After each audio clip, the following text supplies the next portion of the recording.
नमस्कार. यावल तालुक्यातील मस्काव सीम येथील जे रहिवासी आहेत गणपत चौधरी यांचा ज्वारी उत्पादनामध्ये एक महाराष्ट्र राज्यामध्ये दुसरा क्रमांक आलेला आहे आणि एक मनमिळावू आणि एक साधंसुद्धा असं व्यक्तिमत्व चौधरीजींचं आहे. त्याचप्रमाणे ते एक चांगल्या प्रकारचे एक शेतकरी आहेत.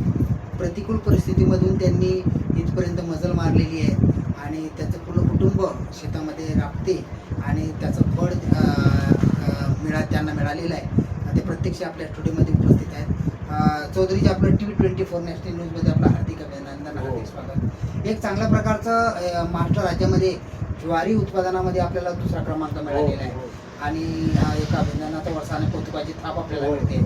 तर या दुसरा क्रमांक जो आपल्याला मिळालेला आहे त्याच्यासाठी आपली निवड कशी झाली? निवडीच्या संदर्भात काय सांगाल?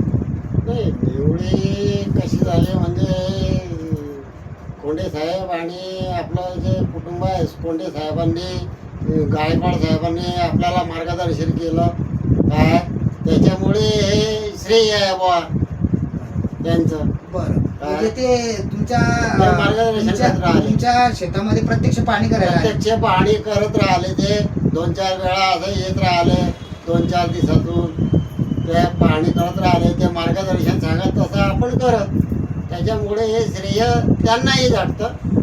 बरं, म्हणजे त्यांच्या जे काही निकष वगैरे होते त्या निकषामध्ये तुम्ही उतरले असाल आणि तुमची निवड झाली असावी असं या ठिकाणी मी प्रकर्षाने म्हणतो.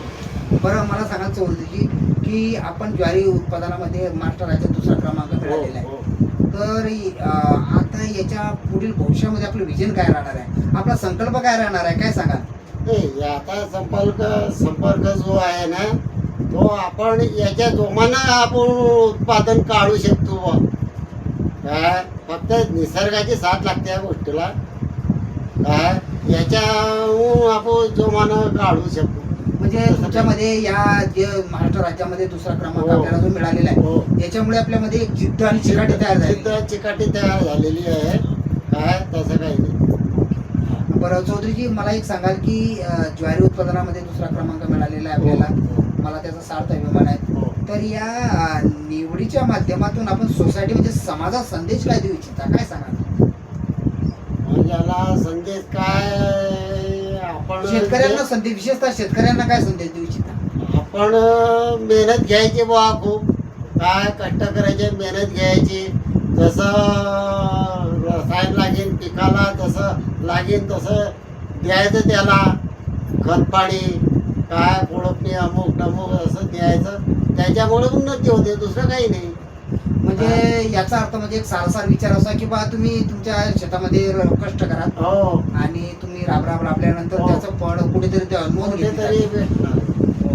बरं, मला सांगाल की आपला राज्यात दुसरा क्रमांक मिळालेला आहे ज्वारी उत्पादनामध्ये. कमी क्षेत्रामध्ये आपण भरघोस असं उत्पादन घेतलेलं आहे. तर याचं श्रेय आपण कोणाला देणार? याचं श्रेय आमचे कुटुंब आणि जे कृषी खात्याचे साहेब आहे त्यांना जातं. त्यांचं नाव गायकवाड साहेब, कोंडे साहेब हे वेळोवेळी आले, त्यांनी मार्गदर्शन केलं आम्हाला. काय ते श्रेय त्यांनाही जातं. हे होते चौधरीजी, या मस्काव सीम येथील रहिवासी आहेत आणि एक चांगल्या प्रकारे त्यांनी कमी क्षेत्रामध्ये ज्वारी उत्पादन घेऊन एक महाराष्ट्र राज्यात दुसरा क्रमांक मिळवलेला आहे आणि एक त्यांची मनामध्ये दुसरा क्रमांक मिळवल्यामुळे त्याच्यामुळे एक जिद्द तयार झालेली आहे, एक चिकाटी तयार झालेली आहे आणि त्यांनी इतर शेतकऱ्यांना सुद्धा एक मोलाचा असा संदेश दिलेला आहे की आपण आपल्या शेतामध्ये एक चांगल्या प्रकारचं कष्ट करा आणि रासायनिक खताचा वापर करा. त्यांनी जे रासायनिक खत वापरलेलं आहे ते खताचा वापर केल्यानंतर आपल्या जे क्षेत्र आहे त्याच्यामध्ये भरभराटी झाल्याशिवाय राहणार नाही. पिकाची पोषक असं जे रासायनिक खत आहे ते वापरल्यानंतर पीक जोमाने वाढीला लागेल आणि कमी क्षेत्रामध्ये जास्त उत्पन्न मिळेल असं त्यांनी या ठिकाणी सविस्तर सांगितलेलं आहे. याही पुढे जाऊन सांगतो की उडत्या पाखराला परतीची तमान असावी, उडत्या पाखराला परतीची तमान असावी, डोळ्यात नेहमी नवी दिशा असावी, घरट्याचे काय बांधता येईल केव्हाही, पण आकाशी झेप घेण्याची जिद्द मात्र मनात असावी. अशी उंच भरारी चौधरीजींनी मारलेली आहे. यशाचं गौरीशंकर गाठलेलं आहे. पुण्याच्या आपल्या TV24 नॅशनल न्यूजतर्फे त्यांच्या पुढील वाटचालीस हार्दिक शुभेच्छा. Jogilal Surwade, TV24 national.